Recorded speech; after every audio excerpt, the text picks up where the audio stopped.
Disclaimer: this content is for entertainment and educational purposes only, based on publicly available historical information. We do not condone, glorify, or promote violence or illegal activities. Viewer discretion advised. 1. Look at Salvatore Salvie Testa, and you realize he was much more than just the son of the Chicken Man. His father, Phil, with his colorful nickname, was the alleged one-time head of the Philadelphia Cosa Nostra.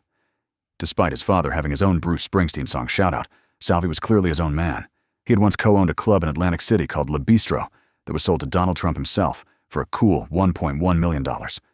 Sal and his partner, Frank Narducci, couldn't do much with the property anyway, after it was denied a liquor license, and sat empty.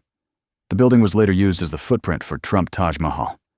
Years later, Sal's old partner Frank was said to have taken part in the plot to murder his father, Phil. In January 1982, Testa got his revenge and allegedly gunned down Frank himself. The story goes that he said Frank's name and waited for him to turn around so he could look him in the eyes before proceeding to shoot him in the head with a pistol. Sal had a unique style that helped him stand out among many others in mob circles. Rather than slicking his hair straight back or to the side, Sal wore his wavy dark hair grown out over his ears in typical 70s style. He was obviously less concerned about looking or acting the part as he was at being the part.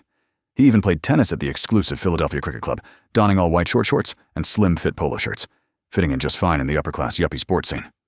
While Salvie did wear the classic mob tracksuits and double-breasted suits on some occasions, he was also known to wear a 10-gallon cowboy hat and leather cowboy boots while strolling about his business, a style he seemed to have inherited from his father, who was also known to go with the urban cowboy look in the streets of South Philly. What a character Salvie was, peering up from under his cowboy hat with his dark, emotionless eyes, scary enough to make the journalists that used to follow him around question the safety of their chosen profession. Many of his father Phil's associates had to be a little shook up when they were told he was sending his son Salvie over to come and see them.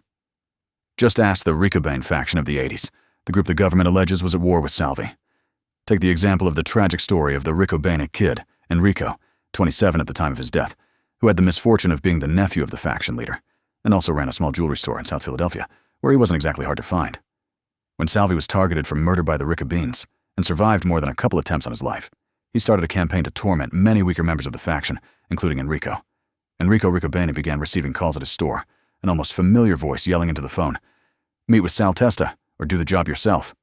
Sadly, do the job himself is exactly what the kid did, and he was found dead by apparent suicide on December 16, 1983. After Enrico's death, Testa was said to have bragged, "We're so tough, we don't even have to do the work ourselves anymore, they do it for us." On July 31, 1982, Sal was shot 8 times while eating a bucket of clams outside Lorenzo's Pizza in the city's Italian market.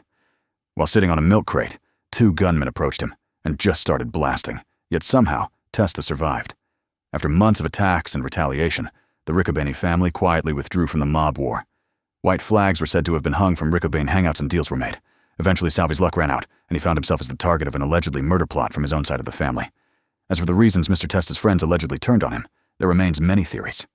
Some in Philadelphia say that Salvie was drug dealing on the side with the black gangs of North and West Philadelphia and not kicking any of the money up the ladder. The JBM, aka the Junior Black Mafia, was a money-making powerhouse of that time, controlling most of the heroin and cocaine that were being sold in the open-air drug markets of Philadelphia. An alliance with such a group could have provided all the firepower Salvie needed in order to take over the Philadelphia underworld in some type of bloody B-grade action movie sequence, than Christopher Walken as Frank White in the cult classic King of New York. There's another theory that the reason Sal had to go was because he had cut off a marriage to a top mafioso's daughter. Many believe that alone was reason enough for the contract. Some attribute a Wall Street Journal article that not only attracted a lot of heat to the young man and his friends, but was said to make many higher-ups paranoid about an eventual takeover by the ambitious young man. Salvie was said to have grown too big for his britches and had become a walking liability. Salvie was found on the side of Garwood Road in Gloucester County, wrapped in a blanket, tied with rope, cowboy style. He was shot once behind each ear. He was wearing sneakers, white tennis shorts, and a white Temple University t-shirt. Testa was 28 years old at the time of his death. Whatever people say about the late Salvatore Testa, he will always be remembered as a one-of-a-kind, live for the day, true South Philly wise guy. Had Salvie lived a little bit longer, he would have seen justice fall on many of his old associates who had allegedly turned on him, as multiple RICO cases sent most of his former Cosa Nostra family to jail for many years. Those that knew Salvie know he would have much preferred to hand out the justice himself. Salvatore Testa would have turned 70 this year,